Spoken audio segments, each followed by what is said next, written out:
Jadi suatu hari Indonesia akan lahir kembali dengan pemimpin-pemimpin yang imannya akan diterjemahkan ke dalam perekonomian, terjemahkan kepada kebudayaan, terjemahkan ke dalam psikologi dan lain sebagainya. Dan itulah ndok anyar dari Ma'iyah.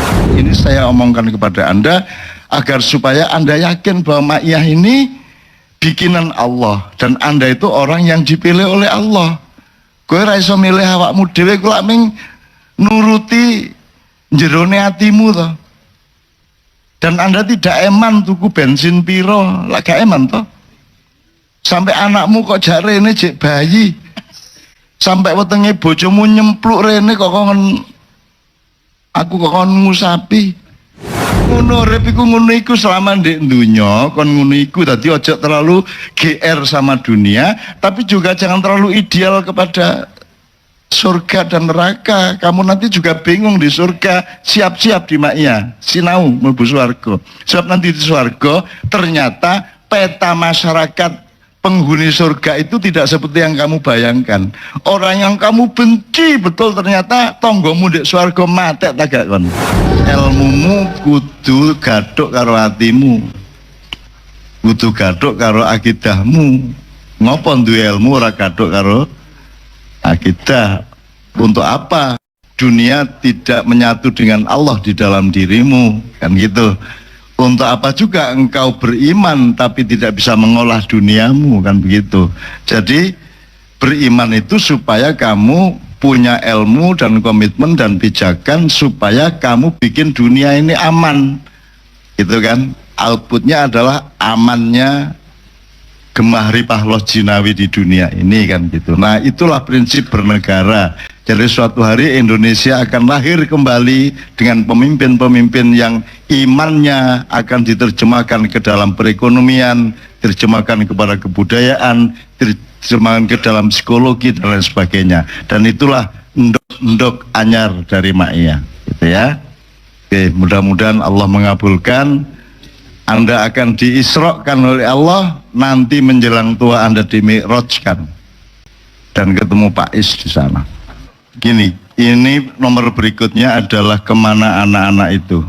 Dan ini ditawarkan kepada jamaah siapapun saja yang pernah mendengar ini dan bahkan yang mungkin menyukainya dan bisa membacanya, dipersilakan membaca dengan diiringi Kiai Kanjeng. Dipikir 5 menit siapa yang akan maju ke depan.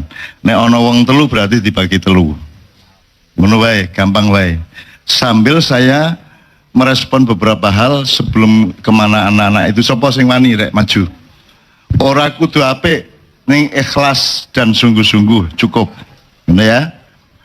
Nah teman-teman sekalian, ini saya omongkan kepada Anda agar supaya Anda yakin bahwa Ma'iyah ini bikinan Allah dan Anda itu orang yang dipilih oleh Allah. Kowe ra iso milih awakmu dhewe, kowe lak ming nuruti jerone atimu to. Dan Anda tidak eman tuku bensin piro, lak gak eman to. Sampai anakmu kok jak rene jek bayi. Sampai wetenge bojomu nyempluk rene kok kon aku kok kon ngusapi. Sampai sing gak meteng-meteng aku dikandakno aku. Terus karepmu ya apa? Ya enak di Ma'iyah ya, khusuk-khusuk terus dagel meneng ya.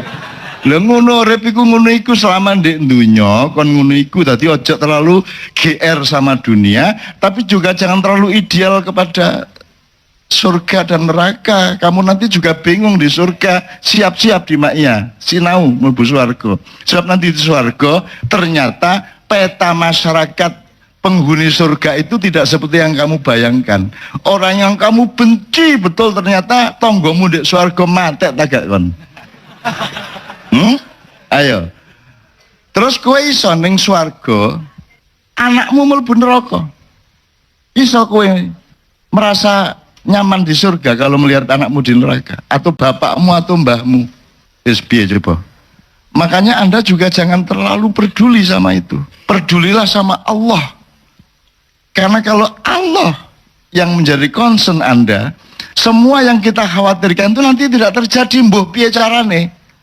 Misalnya kowe engko mati, Terus kowe ndelok bojomu, lho kok mulai sirsiran nih. Ngono ya. Ya. Anda mulai sekarang udah cemas itu, waduh. Ngono toh? Tapi nanti tak kasih tahu Anda, begitu Anda sudah meninggal, Anda sudah tidak melihat itu dengan cara ketika Anda hidup. Anda sudah punya cara pandang berbeda, Anda sudah tidak melihat itu secara fisik, yang Anda lihat adalah energinya, yang Anda lihat adalah auranya, yang Anda rasakan adalah kebaikan-kebaikannya. Sehingga Anda tidak mengalami yang Anda cemaskan itu. Nah itu hanya nyun sewu, hanya di Ma'iyah Anda bisa mendapatkan informasi seperti itu. Jadi jangan cemaskan apapun sepanjang engkau hidup dengan Allah. Makanya namanya Ma'iyah, ya, bebarengan karo Gusti Allah. Dan Kanjeng Nabi nek karo Gusti Allah gak iso karo Kanjeng Nabi. Mulane Pak Isiki arep mau diambil oleh malaikat Israel ku, tanganku diculno sing digandoli kelambiku. Dicowekel ngene wis gak oleh nang ndi aku. Iki Pak Isiki eling gandolan klambine Kanjeng Nabi. So Kanjeng Nabi gak ono ndek kene ya wis gandolan klambine Cak Nun. Ngono kira-kira. Dadi aku sayang Pak Bobit tidak sempat memotret. Karena kemarin keburu diinfus keduanya, tangan kiwa diinfus, tangan tengen diinfus, gak iso-iso ndoleki pembuluh darah saking cilike awake, saking kurune gak ono daginge. Dadi perawate setengah mati setengah jam ndolek gak iso-iso. Begitu wis mlebu salah pisan, akhirnya gak sida diinfus. Jadi ku infusikum wa ahlikum naro. Kok tekan kuno aku iki wah jan. Seharusnya ku anfusakum itu. Ya jenenge wong urip ya ndek donya jian ya. Ku ndek swarga luwih meneh wis gak ono masalah ndek kono. Gitu ya teman sekalian ya, jelas ya. Haryanto jelas.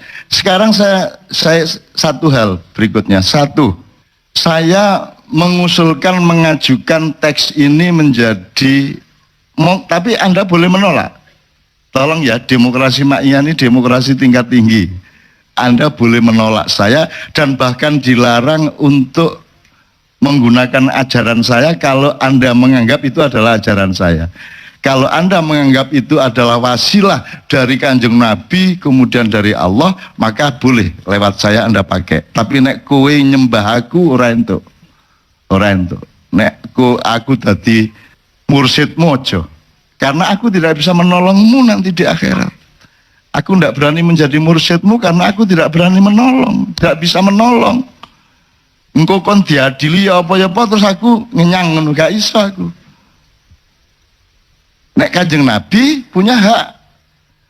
Nyun sewu malaikat niki jane bocah niki atine apik.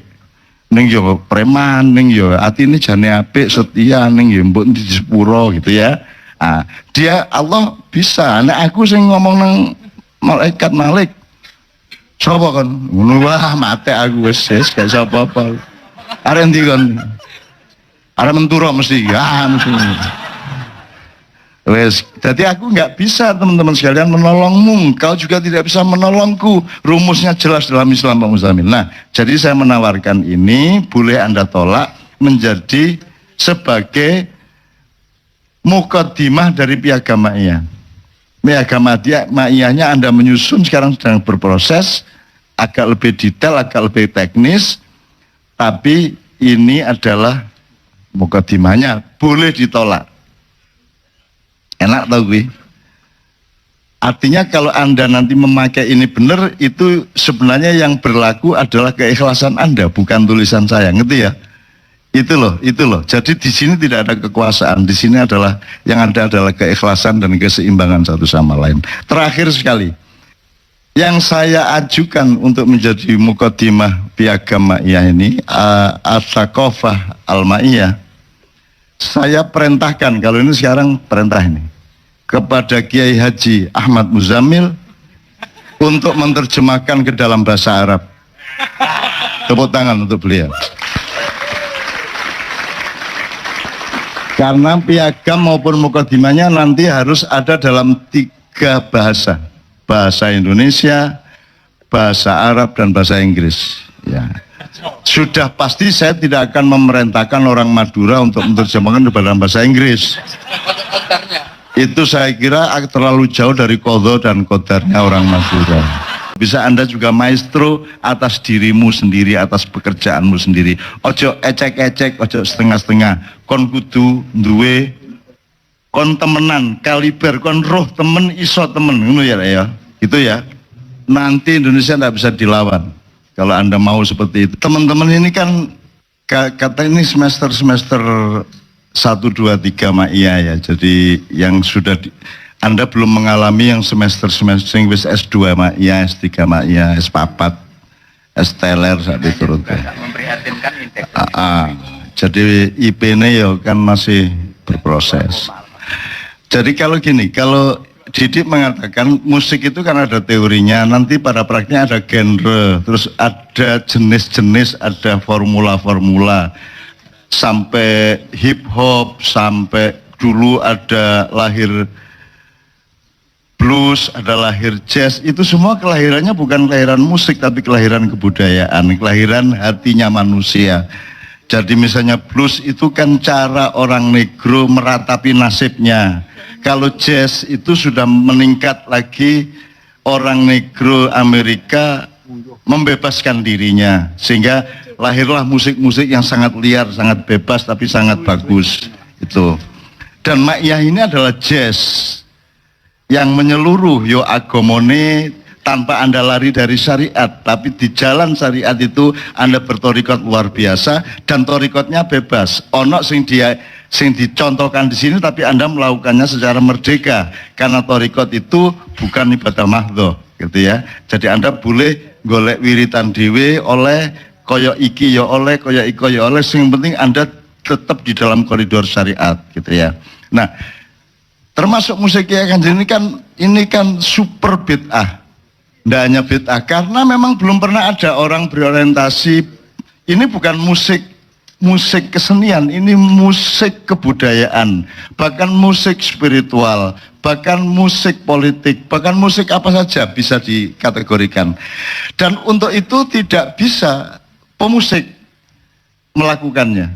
Jadi Kiai Kanjeng ini maestro kehidupan, bukan hanya maestro musik. Secara musikal mereka sangat menguasai alatnya. Tadi saya juga menyangka itu suara serulingnya Pak Is, ternyata biola.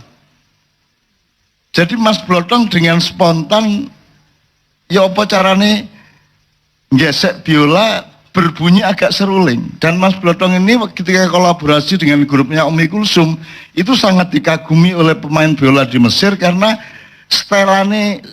setelan biolanya Mas Blotong kan setelan klasik barat, tapi bisa membunyikan bunyi-bunyi Arab dengan krep yang diriji sing pencolotannya CJ karo nek biola Arab, gitu loh. Dan itu mereka tidak paham kok iso ya nganggo biola barat muni Arab. Itu keahliannya Mas Blotong. Ini semua maestro teman-teman sekalian, gitu ya.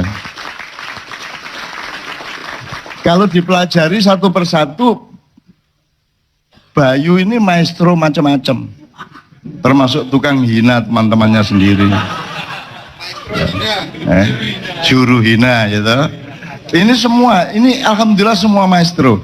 Ketika saya kasih contoh Mas Didi ya, ketika selesai pentas di Napoli, dan itu pentas paling monumental dari Kiai Kanjeng, karena itu adalah pusat musik klasik Eropa, dan itu pentasnya di Conservatorio di Napoli. D-nya itu bukan bahasa Indonesia, bahasa Itali. Conservatorio di Napoli, D-nya itu bukan D-nya itu ya jenenge ini kan kompleks musik klasik. Kiai Kanjeng pentas di sana sebagai musik klasik. Kemudian dia di Teramo musik country. Kemudian di Arab musik Arab klasik.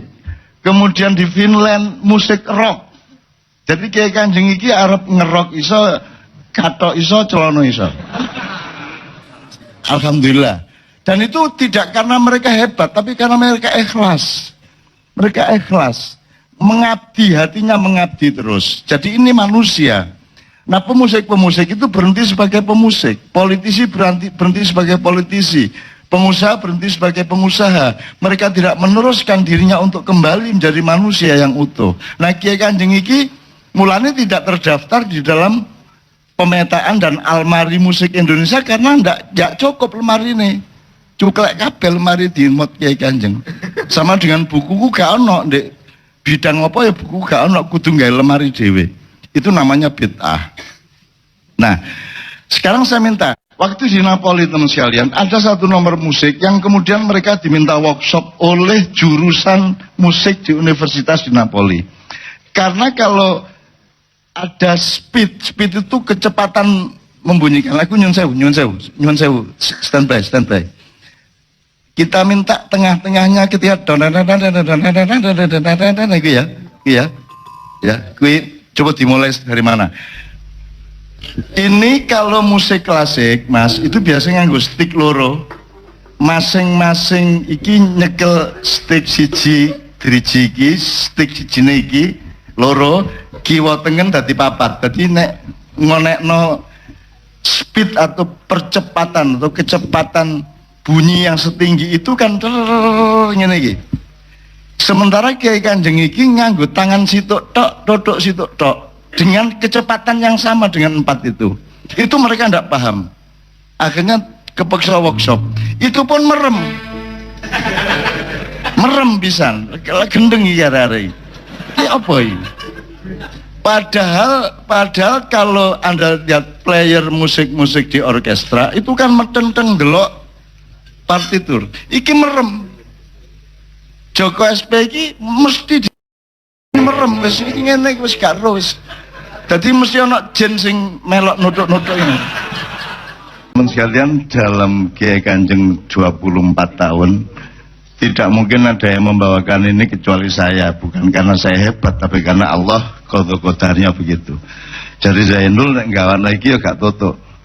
Islamianto gak tutuk iki kudu aku.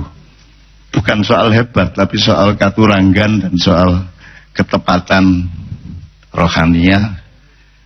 Itu dengan syarat saya harus stamina prima, bengok kudiso, sapi turute. Jadi itu bukan soal musik lagi, itu sudah soal lelaku ning urip kan gitu. Nah, teman-teman sekalian ini contoh aja. Tadi yang Anda lihat tadi kan semua, terutama SP Joko ini kan merem gitu. Dan itu sing didelok karo wong sak Napoli iki kok merem iki. Dan Anda tidak bisa mengidentifikasi iki musik apa iki, Mang. Nek didelok aliran musik iki aliran apa ya, aliran sesat iki. Gak cetha apa. Nah, teman-teman sekalian, saya mohon Anda mencari album, salah satu album di mana Pak Is mulai terlibat itu album Raja di Raja, kemudian Wirid Padang Bulan sesudahnya atau sebelumnya. Contoh, tahu suaranya siapa? Bukan. Suaranya Mbak Tri Utami. Mbak Ii ya. Ini dia datang ke studio, langsung tak kei syair, sarone muni, terus dia langsung nyanyi sekali jadi. Dan begitulah sifat Rewan Kiai Kanjeng. Nek kon ngrungokno Wirid Padang Bulan iku aku ngomong apa iku wis ndek studio. Sak metu-metune kadang-kadang rodok gralu-gralu dedek wis ngene iku. Wis pokoke apa anane ngene iku. Dan itu ndak ada genrenya. Ini tadi teman-teman sekalian, sayang sekali mixingnya ada kekurangan satu. Ini tadi pakai kendang jaipong. Ini kendang itu sayangnya kurang dinaikkan. Jadi ini memang misi saya waktu itu dalam batin saya. Iki kendang jaipong itu kan sangat duniawi. Tapi bagaimana musik dunia ini kita langitkan, kita akhiratkan, kita spiritualkan. Dan menurut Anda ini tadi lagu kontemplatif apa lagu seneng-seneng dunia? Sangat kontemplatif. Dan Tri Utami membawakannya luar biasa. Dan itu tanpa rencana, dan lagunya dia langsung gawe iku, Mang. Jadi gak ono notasine, gak ono pokoke muni ngono ae. Dan di Wirid Padang Bulan hampir semuanya seperti itu. Dia duet karo aku, gantian ngono iku yo sak ketemune cangkeme gitu. Mulane maknya itu adalah kumpulan cocot nasional. Yalah. Itu contoh aja buat teman sekalian. Oke ya. Jadi sekarang teman sekalian, waktu kita sudah tidak terlalu banyak lagi. Kita masih punya Pak Muzamil, masih nanti kita mohon kepada Gus Mus atau Pak Dimus dari Lampung untuk juga memberi kesaksian tentang Kiai Kanjeng. Sekarang begini, Mas Haryanto, Mas Helmi, tolong dipandu. Siapa yang akan bercita? Kita sekarang memfokuskan diri pada Pak D, Rahmat, Zainul, Pak Arwanto, sama Pak Is. Apa yang paling menarik yang Anda sudah siapkan? Saya persilakan beberapa teman dari Kiai Kanjeng, termasuk Mas Ali, saya mohon. Oke, siapa di sini? Pak Nevi atau Pak siapa yang akan bercerita mengenai siapa? Terserah, kan sudah menyiapkan masing-masing. Monggo. Ayo Pak Nevi, monggo di sini. Ya, Assalamualaikum warahmatullahi wabarakatuh. Sebenarnya saya pengawal konso-konso ini sejak awal ya, dari zaman Pak Rohmat. Pak Rohmat itu teman saya sebetulnya, teman saya sejak di STM dulu, STM Muhammadiyah. Bahkan kan teman saya waktu sejak di Bustanul Atfal Muhammadiyah, SD Muhammadiyah, kemudian STM Muhammadiyah, semuanya Muhammadiyah.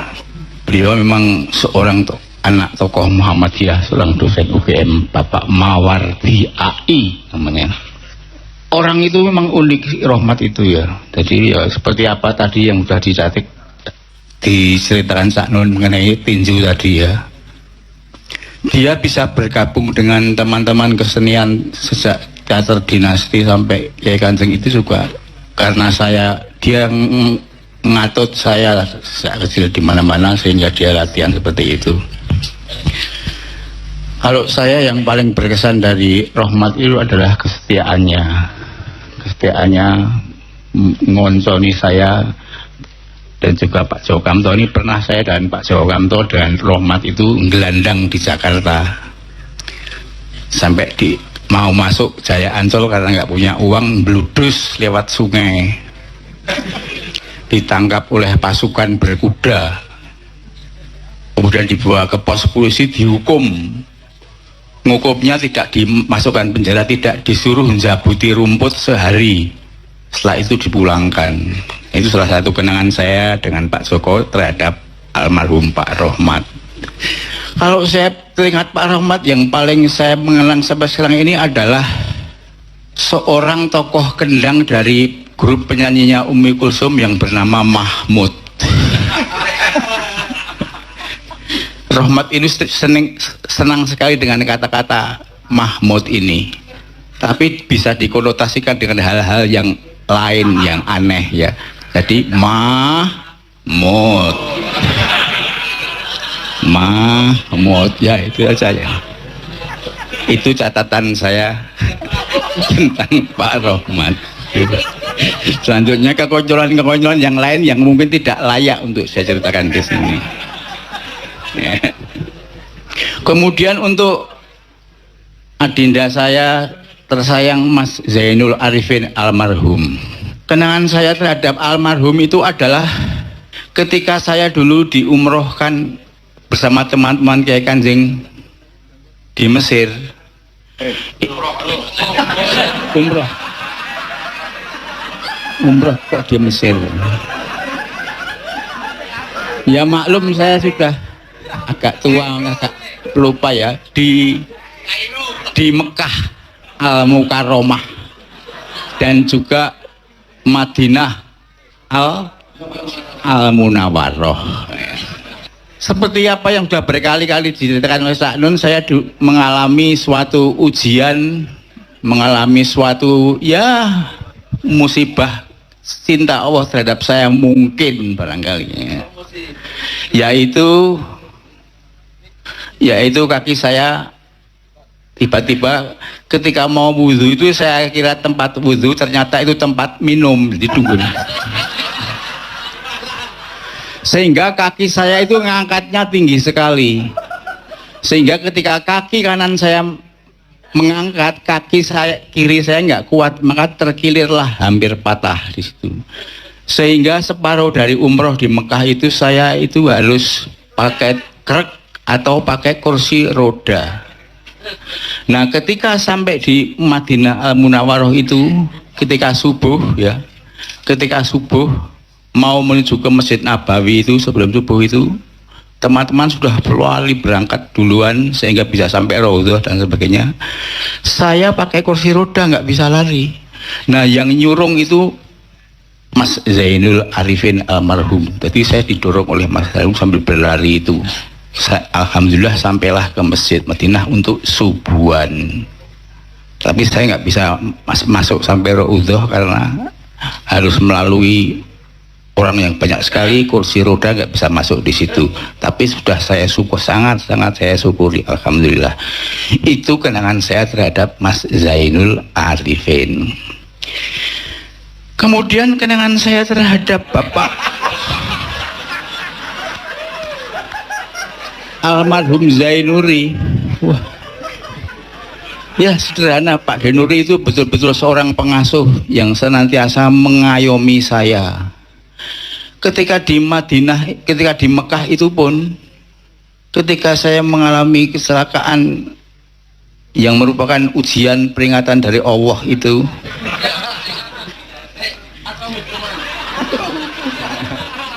sebentar, ini bukan ujian, bukan peringatan, tapi hukuman. Karena Pak Nevi ini ahli plesetan. yang pengalaman yang sangat unik dan dahsyat bagi saya ketika itu. Akhirnya Pak Di dan saya dengan terpaksa tidak bisa mengikuti tawaf wadak, sehingga di Kadipiro kemudian harus bayar dam atau gimana itu, dibelehke wedus untuk seperti itu. Nah, itu pengalaman saya terhadap Pak D Zainuri dan Zainul. Nah, pengalaman saya terhadap Pak Is Marwanto, Pak Is itu sebetulnya sudah saya kenal sejak saya masih anak-anak, masih kelas 6 SD gitu. Ketika saya kenal pertama kali itu, saya tidak saling kenal. Artinya tidak saling kenal, tidak saling menyapa itu loh. Saya hanya tahu, oke, istilahnya bukan kenal, sama-sama tahu. Karena saya dan kelompoknya Pak S itu pada waktu itu saling bermusuhan. Tulup-tulupan ya. Saya geng kampung di Bawinatan, Pak S itu gang kampung Cipto Mulyo.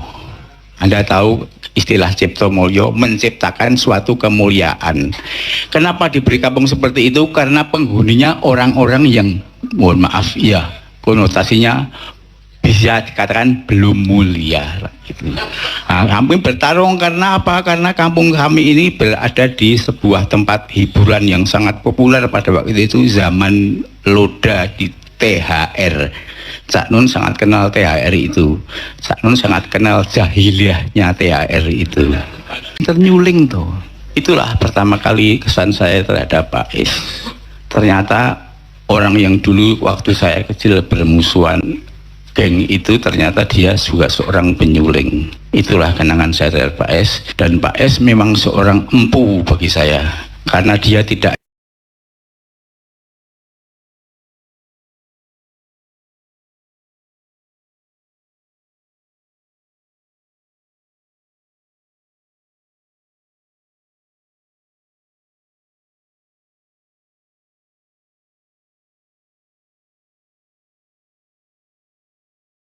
Assalamualaikum warahmatullahi wabarakatuh.